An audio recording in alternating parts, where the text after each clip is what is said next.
হয় যে ট্রেনে বা বাসে যাতায়াতের সময় জানলা দিয়ে এক ঝলক দেখা কোনো অচেনা মানুষের মুখ আমাদের সারা জীবন মনে থেকে যায়? হুম, এটাই কিন্তু খুব চেনা একটা অভিজ্ঞতা। অনেকের সাথেই হয়। একদম।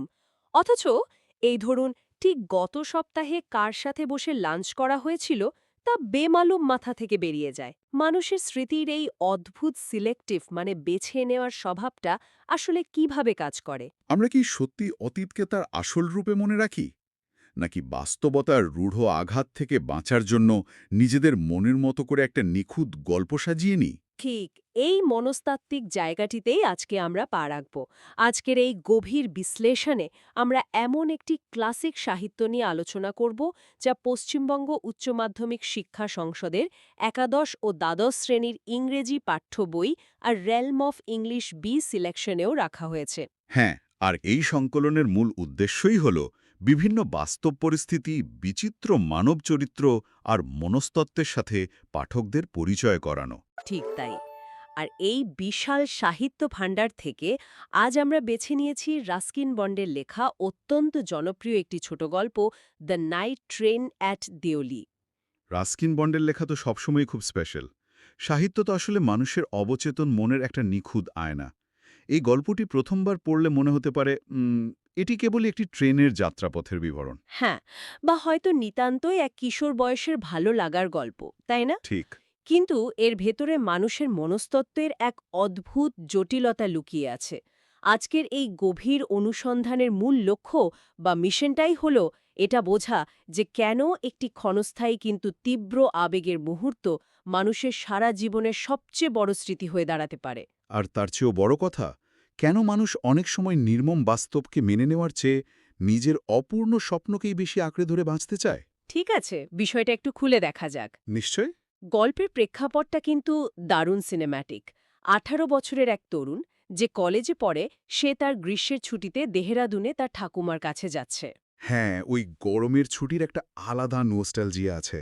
একদম।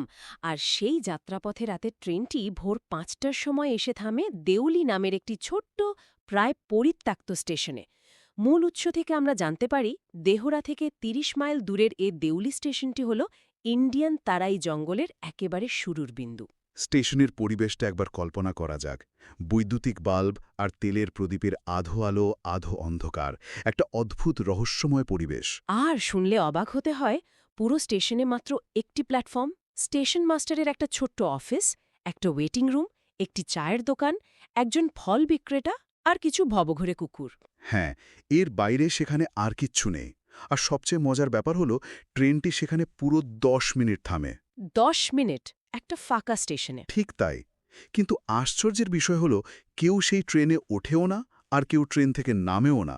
ও আচ্ছা, এই যে ১০ মিনিটের একটা দীর্ঘ বিরতি অথচ কোনো কার্যকলাপ নেই, এটাই কিন্তু গল্পের পুরো সুরটা বেঁধে দেয়। এখানকার সবচেয়ে চমকপ্রদ বিষয়টা হলো লেখক এখানে দেউলিকে শুধু একটা ভৌগোলিক স্থান হিসাবে দেখাননি, তিনি এটিকে এক অদ্ভুত মনস্তাত্ত্বিক স্তরে নিয়ে গেছেন। স্টেশনটাকে যেন একটা জ্যান্ত চরিত্র বানিয়ে দিয়েছেন, তাই তো? একদম। ১৮ বছর বয়সটা মানুষের জীবনের একটা বড় সন্ধিক্ষণ।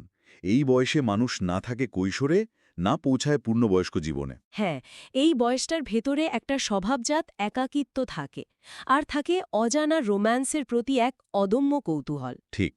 ওই নিঃসঙ্গ আধো অন্ধকার দেউলি স্টেশনটি আসলে কথকের নিজেরই সেই বয়ঃসন্ধিকালের একাকিত্ব এবং অজানা জগতের প্রতি তীব্র আকর্ষণের একটা প্রতীক। দেউলি স্টেশনের এই পরিবেশটার কথা ভাবলে একটা দারুণ উপমার কথা মাথায় আসে। ধরা যাক রাত ৩টের সময় কোনো একটা বিশাল এয়ারপোর্টের ফাঁকা ওয়েটিং লাউঞ্জের কথা। দারুণ একটা তুলনা। সেখানে বসে থাকলে চারপাশটা অদ্ভুত নিস্তব্ধ লাগে। ওই জায়গাটা কিন্তু গন্তব্য নয়, ওটা কেবলই একটা পারাপারের জায়গা, একটা লিমিনাল স্পেস বা অন্তর্বর্তীকালীন জগৎ। সবাই জানে যে ওই জায়গা ছেড়ে চলে যেতে হবে। হ্যাঁ, অথচ ওই ক্ষণিকের জন্য জায়গাটার সাথে একটা অদ্ভুত মায়া জড়িয়ে যায়। আমাদের কথক ওই ১৮ বছরের তরুণের ক্ষেত্রেও ঠিক এমনটাই ঘটেছিল। সে বারবার ভাবে যে কেন এই প্ল্যাটফর্মটা এত নিঃসঙ্গ। একটা পরিত্যক্ত প্ল্যাটফর্মের জন্য তার মনে রীতিমতো দুঃখ বা একটা সরি অনুভব হয়। এটাই তো আসল টুইস্ট। কিন্তু আমার মাথায় এটা ঢুকছে না যে একজন তরুণের কেন এমন একটা প্রাণহীন স্টেশনের জন্য এতটা অনুভূতি কাজ করবে। এখানে কি বয়সের কোনো ব্যাপার আছে নাকি পুরো পরিবেশটাই একটা বিভ্রম তৈরি করে? এই যে লিমিনাল স্পেস বা অন্তর্বর্তীকালীন জগতের কথা উঠে এলো, এটাই আসলে মূল চাবিকাঠি। ট্রেন হলো গতির প্রতীক, এগিয়ে যাওয়ার প্রতীক, আর প্ল্যাটফর্ম হলো স্থিবিরতার প্রতীক। মানে ট্রেন চলছে আর প্ল্যাটফর্ম দাঁড়িয়ে আছে। ঠিক, কথক নিজে ট্রেনের ভেতরে আছেন, তার জীবনে একটা গতি আছে, ভবিষ্যৎ আছে, কিন্তু বাইরের ওই প্ল্যাটফর্মটি সম্পূর্ণ স্থির এবং নিঃসঙ্গ। এই নিঃসঙ্গতা তরুণ কথকের ভেতরে শূন্যতার সাথে মিলে যায়। ও, বুঝতে পারছি। মানুষ যখন একাকী থাকে তখন সে তার চারপাশের নির্জীব বস্তুর মধ্যেও নিজের একাকিত্বের প্রতিফলন দেখতে পায়। একদম তাই। দেওলি স্টেশনটি বাইরের জগতের একটা অংশ হলেও এটি যেন কথকের ভেতরের শূন্যতা আর অজানা রোম্যান্টিক কল্পনারই একটা ক্যানভাস হয়ে দাঁড়িয়েছিল। আর ঠিক এই শূন্যতা বা একাকিত্বের ক্যানভাসেই যেন একটা হঠাৎ আলোর ঝলকানির মতো আবির্ভাব ঘটে সেই মেয়েটির। প্রথম সাক্ষাতের দৃশ্যটা অসাধারণ। হ্যাঁ, একটা কনকনে শীতের সকাল, ট্রেন প্ল্যাটফর্মে দাঁড়িয়ে আছে।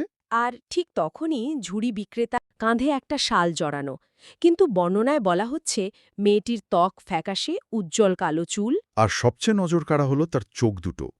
ইংরেজিতে বলা হয়েছে ডার্ক ট্রাবলড আইজ, অর্থাৎ কালো, বিষণ্ণ ও বাকপটু চোখ। তারা একে অপরের দিকে তাকিয়ে থাকে, কোনো কথা হয় না, শুধু একটা নীরব দৃষ্টি বিনিময়। এরপর কথক ৳1 বিনিময়ে মেয়েটির কাছ থেকে একটি বেতের ঝুড়ি কেনেন। আর সেই টাকা দেওয়ার সময় তাদের আঙুল সামান্য ছুঁয়ে যায়, জাস্ট একটা সামান্য স্পর্শ।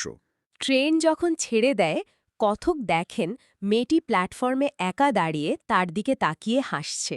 এই নীরবতাই হলো এই গল্পের সবচেয়ে শক্তিশালী ভাষা। এখানে শব্দের কোনো প্রয়োজনই ছিল না। মানে যোগাযোগটা ছিল সম্পূর্ণ মানসিক। হ্যাঁ, মেয়েটির ওই সন্ধানী এবং বাকপটু চোখের দৃষ্টি এমন কিছু খুঁজছিল যা না বলেও অনেক কথা বলে দেয়। এখানেই আমার একটা বড় কৌতূহল কাজ করছে। মানে একটু তলিয়ে ভাবলে বিষয়টা বেশ অবাক করার মতো। মাত্র কয়েক সেকেন্ডের একটা দেখা, কেউ কারোর নাম জানে না, পরিচয় জানে না। প্রায় কোনো কথাই তাদের মধ্যে হলো না। ঠিক, একটা ঝুড়ি কেনা আর সামান্য একটা স্পর্শ, এর উপর ভিত্তি করে কিভাবে এত গভীর একটা ছাপ পড়তে পারে। 18 বছরের একটা ছেলে যে কিনা শহরের কলেজে পড়ে, সে হঠাৎ করে একটা অচেনা ঝুড়ি বিক্রেতা মেয়ের জন্য এতটা আচ্ছন্ন হয়ে পড়ল। প্রশ্নটা খুব স্বাভাবিক। এটা কি সত্যিই প্রেম, নাকি শুধুই এক তরুণের জীবনে হঠাৎ আসা কোনো অজানা রহস্যের প্রতি এক তীব্র ক্ষণস্থায়ী আকর্ষণ? এই প্রশ্নটা অত্যন্ত যৌক্তিক। আসলে প্রেম বলতে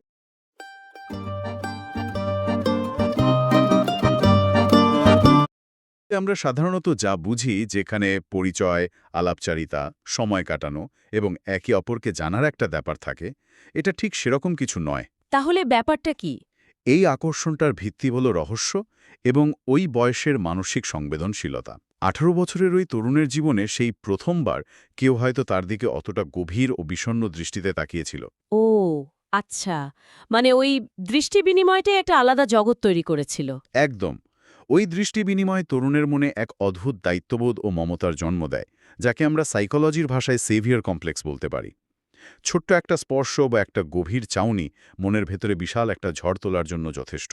আর যেহেতু কোনো কথা হয়নি, তাই পুরো বিষয়টা তো তাদের মনের কল্পনাকে ডানা মেলার বিশাল সুযোগ করে দিয়েছিল, তাই না? ঠিক ধরেছেন। এই স্মৃতিটি এত শক্তিশালী হওয়ার অন্যতম কারণই হল এর অসম্পূর্ণতা।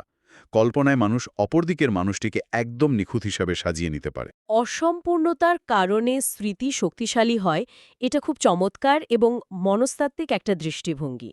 এরপর গল্পটা কিন্তু আরও গভীর একটা জায়গায় প্রবেশ করে। হ্যাঁ, ওই 2 মাস পরের ঘটনাটা। ঠিক, 2 মাস পর কথক যখন গ্রীষ্মের ছুটি কাটিয়ে দেহরা থেকে ফিরছেন, তখন ঘটে তাদের দ্বিতীয় সাক্ষাৎ। আর এই অংশটি নিঃসন্দেহে গল্পের সবচেয়ে আবেগঘন এবং গুরুত্বপূর্ণ মুহূর্ত। এবার কিন্তু কথক আর অপ্রস্তুত ছিলেন না। না, একদম না। তিনি রীতিমতো মেয়েটির জন্য অপেক্ষা করছিলেন। ট্রেন স্টেশনে ঢুকতেই তিনি মেয়েটিকে দেখতে পান, আনন্দে ট্রেন থেকে লাফিয়ে নামেন এবং হাত নাড়েন। মেয়েটিও তাকে দেখে হাসে। তাদের এই দ্বিতীয়বারের দেখায় মনে হচ্ছিল যেন তারা কোনো পুরনো বন্ধু। কথকের ভেতরে এমন একটা তীব্র আবেগ কাজ করছিল যে তার ইচ্ছে হচ্ছিল মেয়েটিকে ওই অবস্থাতে ট্রেনে তুলে নিজের সাথে দূরে কোথাও নিয়ে চলে যেতে। তিনি মেয়েটির হাত ধরেন এবং বলেন যে তাকে দিল্লি যেতে হবে। আর এর উত্তরে মেয়েটি শুধু মাথা নেড়ে জানায়, আমাকে কোথাও যেতে হবে না। উফ, লাইভ পাবলিক গায়ে কাটা দেয়। ট্রেন ছেড়ে দেবার সময় কথক আবার ফিরে আসার প্রতিশ্রুতি দেন। এই দ্বিতীয় সাক্ষাতের প্রতিটি শব্দ, প্রতিটি মুহূর্ত খুব যত্ন নিয়ে বিশ্লেষণ করার মতো। এখানে দুটি সম্পূর্ণ ভিন্ন জগতের মানুষের পাশাপাশি দাঁড়ানোর একটা ছবি ফুটে উঠেছে। এখান থেকেই বিষয়টা আসলে দারুণ আকর্ষণীয় হয়ে ওঠে, কারণ কথক ওই মুহূর্তটাকে চিরস্থায়ী করতে চাইছিলেন। আমরা যখন কোনো খুব সুন্দর ভিডিও গেম খেলি বা কোনো দারুণ সিনেমা দেখি, তখন সবচেয়ে সুন্দর দৃশ্যটা এলে আমাদের কি মনে হয়? মনে হয়, ইস, যদি এখানে পজ করে রাখা যেত। একদম তাই, যাতে দৃশ্যটা কখনো শেষ না হয়। কথকের মনের অবস্থাও ঠিক সেই ভিডিও গেম পজ করতে চাওয়ার মতো ছিল। তিনি ওই দেউলি স্টেশনের প্ল্যাটফর্মে মেয়েটির হাত ধরে দাঁড়িয়ে থাকা অবস্থাতেই সময়টাকে থামিয়ে দিতে চাইছিলেন। যাতে ওই মায়াবী মুহূর্তটা কখনো নষ্ট না হয়। আর এই যে পজ করে রাখার স্বপ্ন, এর পিছনে কিন্তু একটা রূঢ় সামাজিক বৈষম্য লুকিয়ে আছে। সেটা কিরকম? যদি আমরা এটাকে বৃহত্তর প্রেক্ষাপটের সাথে মিলিয়ে দেখি, তাহলে বুঝতে পারব এই ক্ষণিকের আনন্দ বা রোম্যান্স আসলে কতটা ভঙ্গুর। খেয়াল করার মতো বিষয় হলো, কথক বলছেন আমাকে দিল্লি যেতে হবে। হ্যাঁ, দিল্লি তো একটা বড় শহর। দিল্লি এখানে শুধু ভারতের রাজধানী নয়, দিল্লি হলো গন্তব্য, ভবিষ্যৎ, শিক্ষা এবং এক নিশ্চিত আধুনিক জীবনের প্রতীক। ছেলেটির জীবনে একটা নির্দিষ্ট পথ আছে, এগিয়ে যাওয়ার সুযোগ আছে। কিন্তু এর বিপরীতে মেয়েটি যখন বলে আমাকে কোথাও যেতে হবে না, এই একটি মাত্র বাক্যের ওজন কিন্তু অনেক। ঠিক তাই, এটি কেবল তার গন্তব্যের অভাবকেই বোঝায় না, এটি নির্দেশ করে তার নিদারুণ দারিদ্র্য, সামাজিক অবস্থান এবং তার জীবনের স্থিরতাকে। মেয়েটির জীবনে কোনো দিল্লি নেই, তার জগৎ ওই প্ল্যাটফর্ম আর কয়েকটা ঝুড়ি বিক্রির মধ্যেই সীমাবদ্ধ। একদম। ট্রেন যেমন তার নির্দিষ্ট গন্তব্যে এগিয়ে যায়, কথকের জীবনও এগিয়ে যাবে।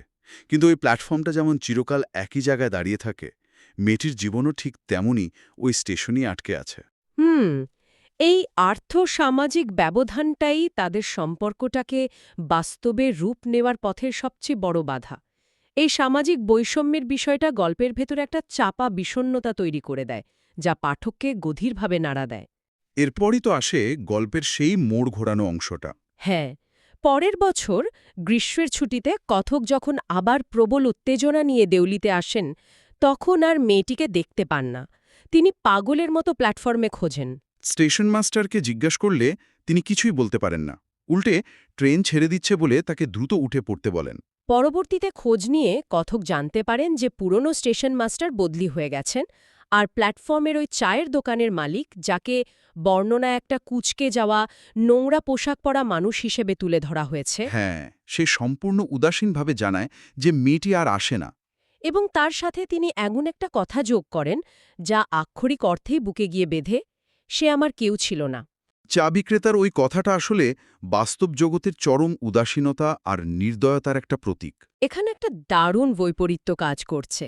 একদম। কথকের কাছে যে মেয়েটি ছিল কল্পনার রানী, স্বপ্নের রাজকন্যা, যার জন্য তিনি নিজের জীবনের গতিপথ বদলে ফেলার কথা ভাবছিলেন, সেই একই মেয়ে বাস্তব পৃথিবীর কাছে কেবলই একজন সামান্য, মূল্যহীন ঝুড়ি বিক্রেতা। পৃথিবীর কিছুই যায় আসে না সে কোথায় গেল বা তার কি হল। বৃহত্তর সমাজে দারিদ্র্য কিভাবে মানুষকে অদৃশ্য করে দেয়, চা বিক্রেতার এই একটা লাইনে সেটা খুব স্পষ্টভাবে ফুটে উঠেছে। ঠিক এই জায়গাটাতেই গল্পের আসল ট্র্যাজেডিটা লুকিয়ে আছে। ঠিক এখানেই স্রোতের বিপরীতে গিয়ে একটা অত্যন্ত কৌতূহলোদ্দীপক প্রশ্ন জাগে। গল্পের শেষ দিকে আমরা দেখি কথক বারবার মনে মনে প্রতিজ্ঞা করেন যে তিনি অন্তত একবার দিওলিতে একদিনের জন্য যাত্রাবিরতি করবেন। স্টেশনের বাইরে গিয়ে শহরে খোঁজ নেবেন, মেয়েটিকে খুঁজে বের করবেন। হ্যাঁ, কিন্তু তিনি তো কখনোই সেটা করেন না। বছরের পর বছর কেটে যায়, তিনি ওই রুটে যাতায়াত করেন, জানলা দিয়ে বাইরে তাকান, মেয়েটিকে দেখার আশা করেন, কিন্তু কোনোদিন ট্রেন থেকে নামেন না। এটা কি তার এক ধরনের কাপুরুষতা নয়, যে মেয়েটার জন্য তার এত অনুভূতি, এত চিন্তা, তার জন্য তিনি একদিন ট্রেন থেকে নামার সাহসটুকুও দেখাতে পারলেন না?